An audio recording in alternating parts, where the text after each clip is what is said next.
Hello there. Let's cut right back to the chase, shall we? Our political masters completely changed our country beyond recognition and without our permission within a few decades. But now they're telling us that changing direction is impossible.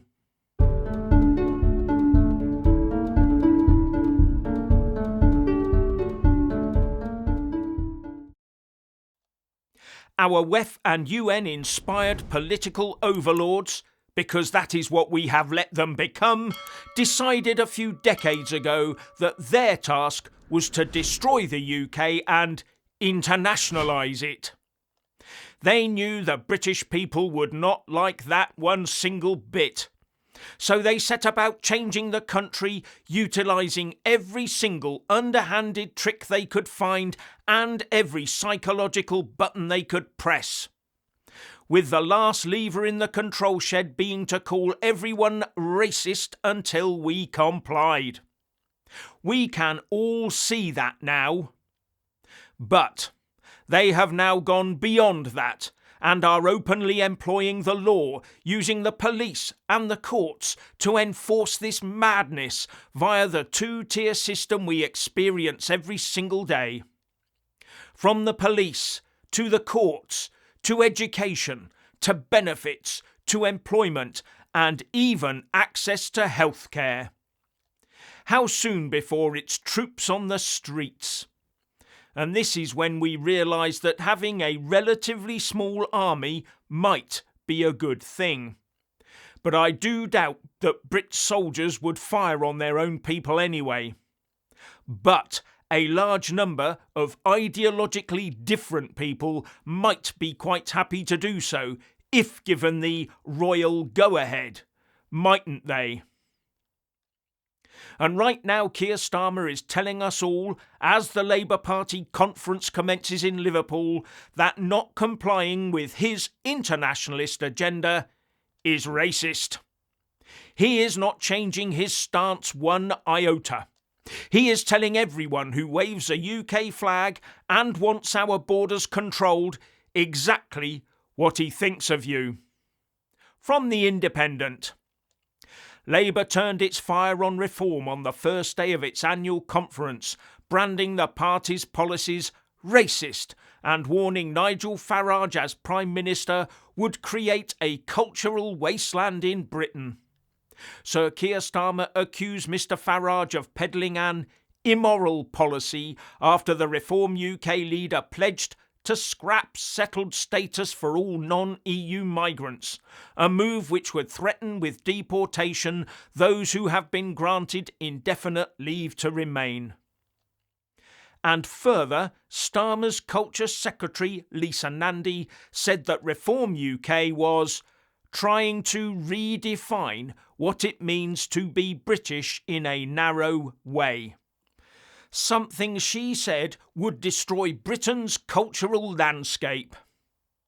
Ye gods, not only is Nigel Farage living rent-free in their heads, but over the last 40 to 50 years, our politicians and civil serpents have done all they can to strip away the concept of the long-standing British national and open the country up to all comers who, by dint of existing here, become UK nationals by default.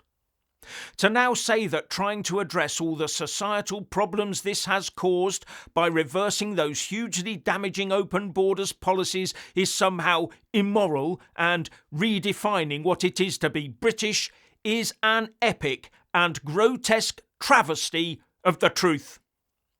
What Starmer is actually saying is that the way we used to control our borders is wrong and immoral.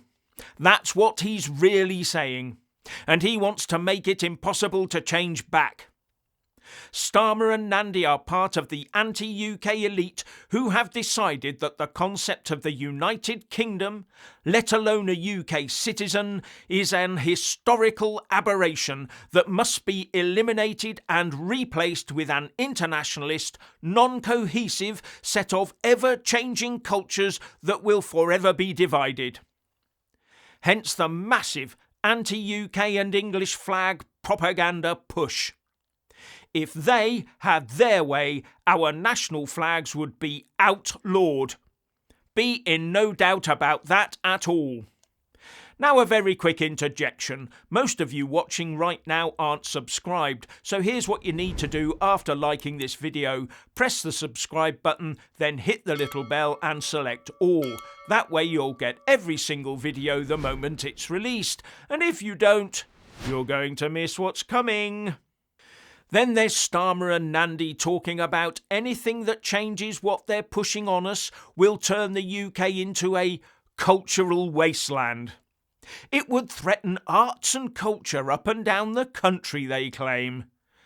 Total horse manure.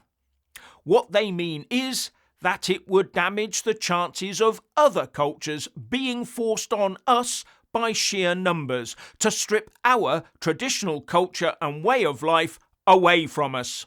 That's what they mean. Traditional UK culture is the culture that is being subjected to the wasteland process right now. Their idea of culture is to reduce traditional UK culture to rubble and then replace it.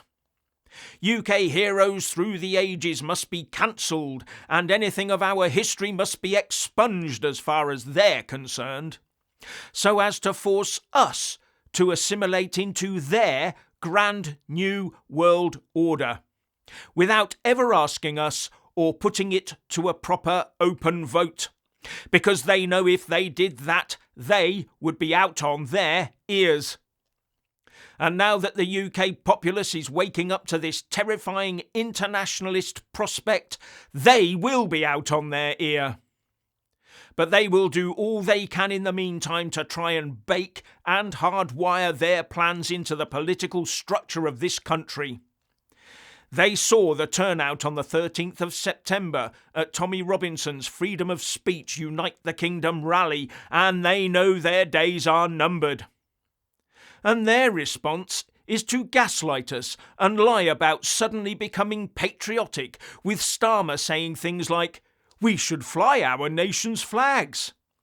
I, for one, do not believe that he has any intention of working towards a patriotic, prosperous and sovereign UK.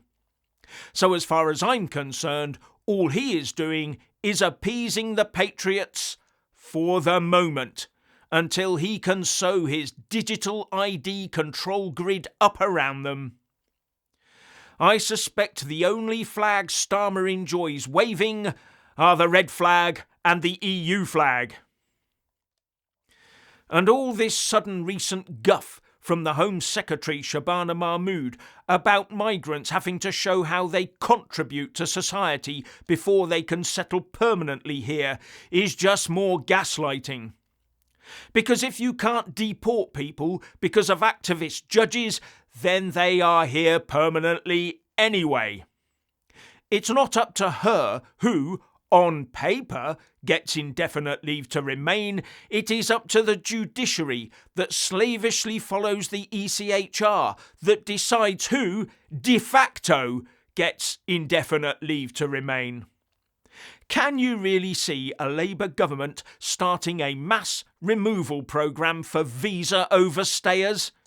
I can't. And that's well before the courts step in, handing out billions in cash in compensation to the overstayers who then get to stay here anyway. Then there's the big question. Is what Mahmood is proposing racist in the eyes of Starmer and his other cabinet cronies? Well, you bet it is. Mahmood is either part of, or a useful idiot of, the WEF communists in the Labour Party, using her to be the acceptable face of Labour for the time being, until they can reassert their internationalist agenda and force it on us. Anyone who thinks they mean business where our borders are concerned is deluded.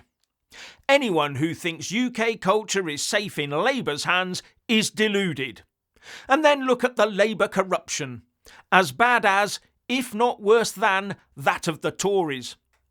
with the latest being visa application irregularities and significant tax avoidance by the very people who tell us that not paying our full whack of tax is immoral. As always, do as we say, not as we do. Starmer and his crony crew are the immoral ones. They spout and dictate at us, but they do not abide by their own pronouncements. They are therefore hypocritical, immoral, and not to be trusted, ever again. Finally, please like, subscribe and comment below, and a big shout out to our channel membership and Patreon supporters, and thank you for watching.